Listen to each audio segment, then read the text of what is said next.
Yan, nakita tayo. Nakita tayo mga kaidol.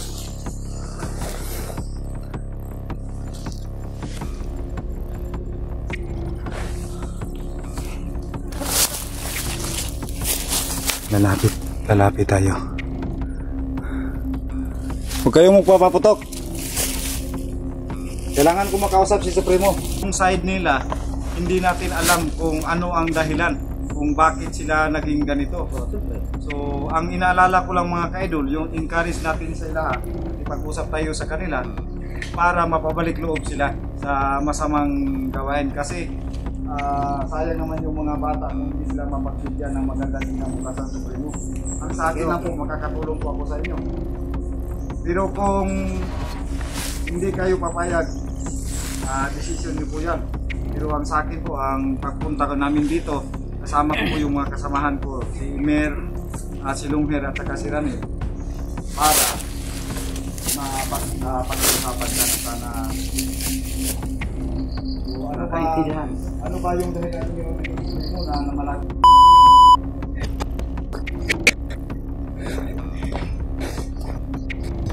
Saan sila?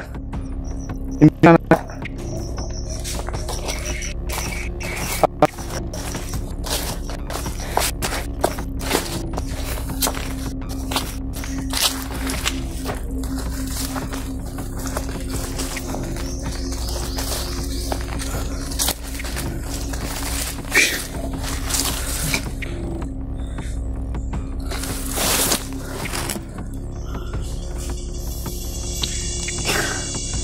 Napapagod ako mga kaidol.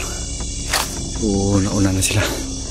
Amping mo, amping. Ayaw mo kumpiyansa. Tanaw mo sa paligid. Tingin ka paligid.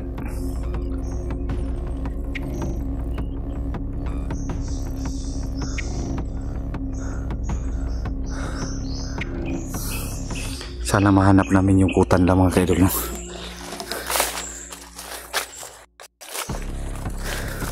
Kanina pa kami sunod ng sunod mga kaidol, pero hindi pa namin nakikita. Wala pa kaming parang sinyalis na may pinukutahan.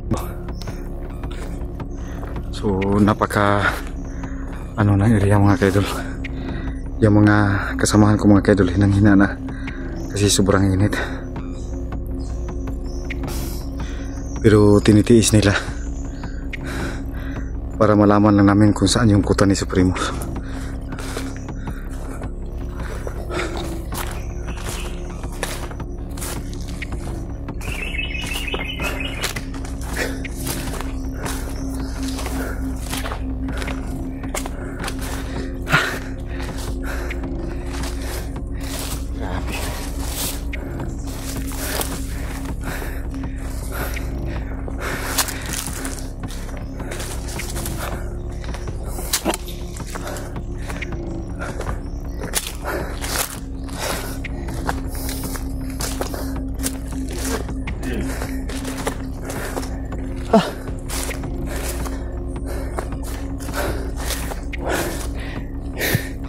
Hindi na namin nakita yung mga sinusundan namin mga, pero patuloy pa rin kami.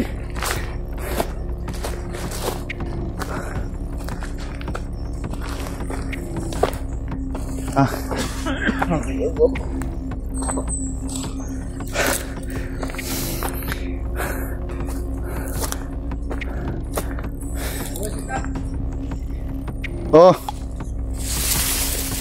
So, yan mga kaidol, no?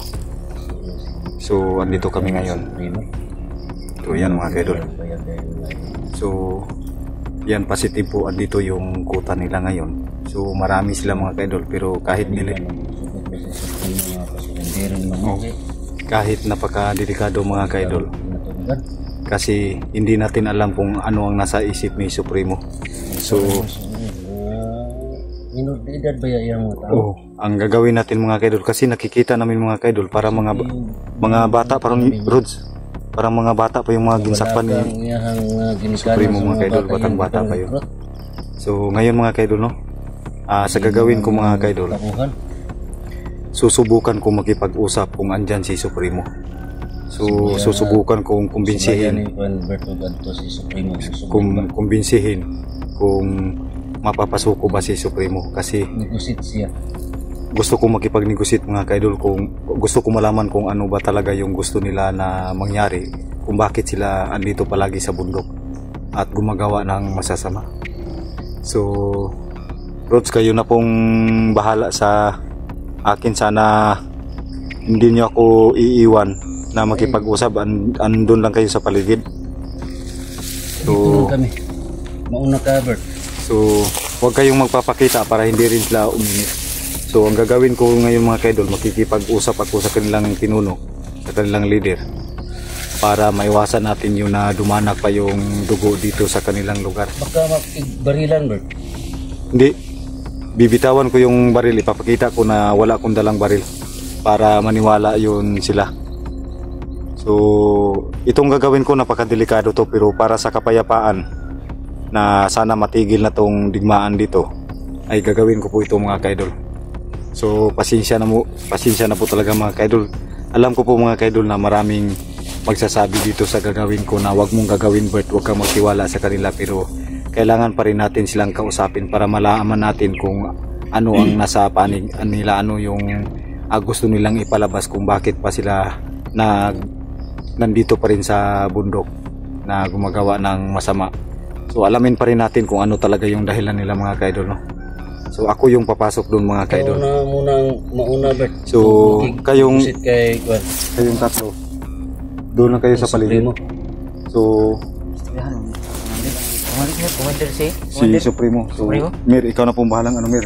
Kung sakali mang ilabas mo yung radyo mo, hihingi ka ng tulong, raceback sa barangay. So yan mga kaidol, pakita mo yung radyo mo. So may dalang radyo si Mir mga kaidol.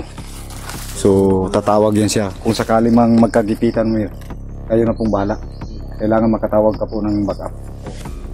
So yan mga kaidol, papasok na po mga kaidol. Ito yung gagawin ko ay napakadelikado to. So titignan natin. So magkalat kayo sa paligid para makapaghanda kayo. Dito kayo sa bandang kaliwa.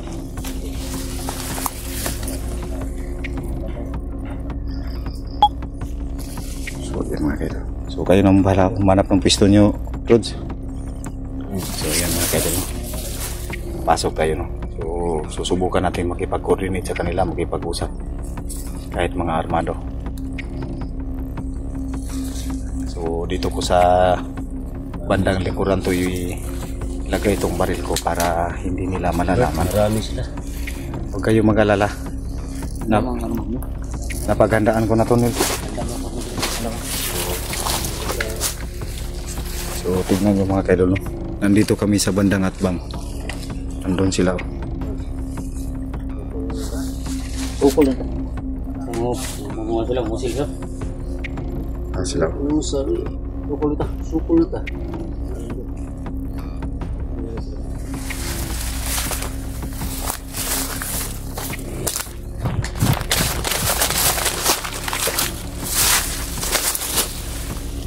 Yan sila naghahanda palagi mga kaidol.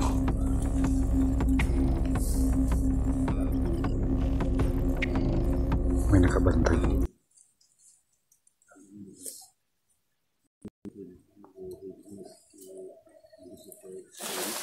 So iiwan natin yung cellphone dito.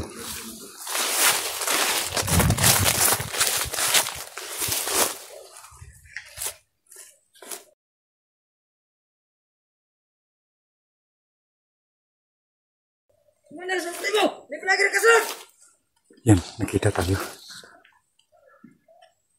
Nakita tayo mga kaidol.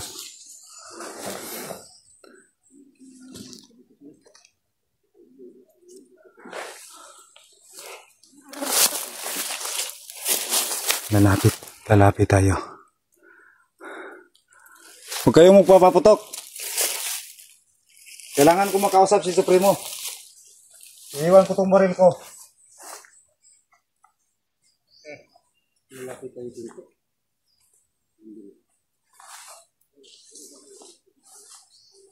Asa sa inyo si Supremo? Ako si Bert. Problema, Bert. So ikaw si Supremo? Supremo, niabot ko diri sa inyong lugar. Dili mo kinahanglan nga abot ang ato ang landas. Ang ako ang gusto na inggan mo nga mubalik sa gobyerno. Namin pare, pwede. Kinakapait ang sitwasyon na ng mga vlogger. So, daghan Gusto mga tayo. Gusto tayo ang mga vlogger karon nga pa. Mga panahon. so, daghan mga bata sa primo nga imong mga tauhan na posible nga mas nindot pa ang kinabuhi nilang mabtan sa patag. Kung musugot mo mga musurindir mo sa mga ipasalig na mo nga tabangan mo sa itong gobyerno. Pwede. Nara sa imo ha kung musugot ka ang dili sa primo. Pwede. Ano sa primo? Mga pagkako ng mga vlogger! So, yung matauhan ko, Yan mga kaidol no. sila paano di mainggan nyo. Pinakalisod yun. Ang mga ginikanan ng mga bata sa primo. Ang ganyo ng mga bata. Kung mga bata pa kayo. Tungo sa lisod. Mami! Ano pinasagdan? Nag-istorya na si Okay lang, Supremo, pwede si na Bert siya mga sa- idol. Kaya mga gimasanan. Sila ay obserbahan sa ilahang kabataan. Primo! Maabot nga. Ayaw to na sa primo! Puro na sila pangako! Kana, bata pa kayo. Yung mga tauhan. Supremo, pwede nyo yung mga tauhan nga ibaba ilang mga pusil. Basig mo buto na kuwanta. So akong pag-anin diri Supremo, dili nun na makigugot sa inyo ha. Ang ako, aparting coordinate lang. Ang baba. So yan mga kaidol no. Sinubukan natin kausapin si Supremo. So si Supremo mga kaidol, hindi naman po talaga isang masamang tao. So nakipag-usap naman po siya ng maayos. So ang ginawa po natin, Salamat. kinakausap po natin sila, Salamat bro. si Supremo, para i-encourage sila na bumaba sa patag na magbalik loob sa ating pamalaan. Pero Sa bakan. pero iba kasi yung prinsipyo na pinaniniwala ni Supremo kaysa sa atin. So sana yung iba't ibang side natin mga kaidol maintindihan po natin. So huwag tayong basta-basta husga kay Supremo no? Kasi yung side nila hindi natin alam kung ano ang dahilan kung bakit sila naging ganito. Siyempre. So ang inaalala ko lang mga kaidol, yung encourage natin sa ilaha, nagkipag-usap tayo sa kanila para mapabalik loob sila sa masamang gawain. Kasi sayang naman yung mga bata kung hindi sila mapagbigyan ng magandang kinabukasan Supremo. Ang sa akin lang po, makakatulong po ako sa inyo. Pero kung hindi kayo papayag, decision niyo po yan. Pero ang sa akin po, ang pagpunta ko namin dito, kasama ko po yung mga kasamahan ko, si Imer, si Lungher at saka si Ranil, para mapag-usapan ka na sana. So, ano ba yung dahilan niyo dito sa Supremo na namalagi kayo dito sa bundok? At saka maraming mga bandido ngayon na nagkalat na sa dito sa bundok. Yung ba ay mga tauhan mo? Ganon.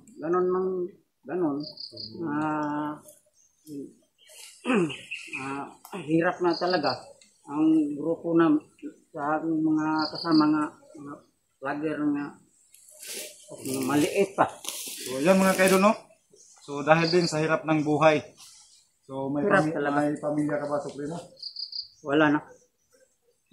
Wala nang pamilya si Supremo. Wala na. So ibaba niyo yung mga baril niyo, Mer. Lungher. Oh, Ranel, wag niyong bunutin yung baril niyo ha. Ito ang pagkikipag-usap kay Supremo na istorya ta sa ilaha para mahibalaan na to ang ilahang nga side. Kaintindihan tayo. Para mahibalaan na to ba ang ilahang nga side. So sa karon Supremo, kini pagka-istorya ng ito nga amo ang paghangi tungod kay natanaw na mo ganiha, ganiha rami nagsunod sa inyo ha. Mga bata ang imong mga tauhan. So gisayangan ko sa mga bata na posible maayo pa ang ilang kinabukasan maka-eskwela pa. Matulungan. Matulungan. Pero kung dili ka mosugot Supremo, so wala tayong mahimo. So pasalamat namin sa inyo sa imong Supremo nga wala ninyo tagaig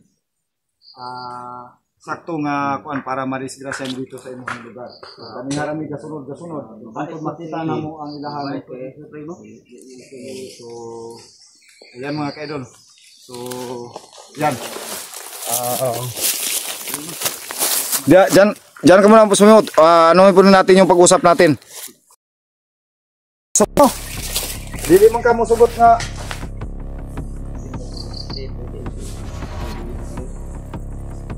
So, Supremo, unsay mong kinahanglan? Kinahanglan naman.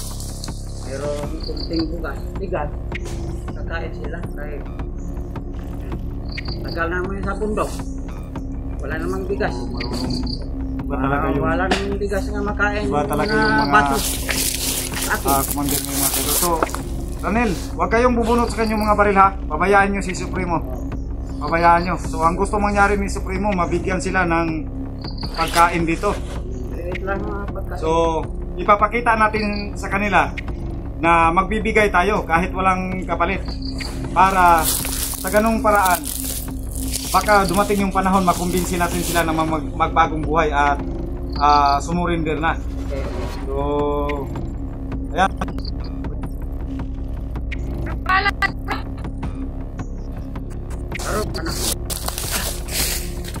Kakatao na namin. Nga, dito naman dito, wala nang magulo. Wala nang magulo. Rods, ang gustong mangyari ni Supremo, Peaceful na. Wala nang gulo. ipakita na to sa ilang makahatag ta. Makapagay nga kaliit lang. Kaya pa gamay. Makakala. Anong binigay mo? Kaliit pa. Hindi na bukas ng mga kabataan na yan. Parang ikaw yung sumira sa kanila. Salamat Supremo. Pwede na may uli Supremo. Hindi rin mo sa uli. Gusto mo liver? Ayun na, ay mo panlihok nga mo support sila. So, salamat na tayo Supremo. Nakation ng imong mga tao Supremo. Tanaway mo mga tao nakation sa mga. Pwede ba rin mo ipababa ilang armas? Ayun na. So, scared na tayo. So, yan sila. O sige, pwede na Pwede mo makaalis na. Pwede na. Alis tayo? Next time. Alis tayo mo? Ha? Alis tayo? Punta mo dito. Huwag tayong ano dito. Rods, huwag kang ano, Rods. So, yan mga kaidol. Aalis kami mga kaidol. So, ang gustong mangyari ni Supremo mga kaidol na nangangailangan sila ng bigas at saka pinansyal. Para kung sakali mga kaidol na maibigay namin ay baka magbago yung takbo na pag-isip nila na sumurinder sila. So yun ang gusto ni Supremo mga kaidol. So yung turma ni Supremo mga kaidol, yan si Supremo mga kaidol. So yan. Hindi na ka magpalitan ng ganyan.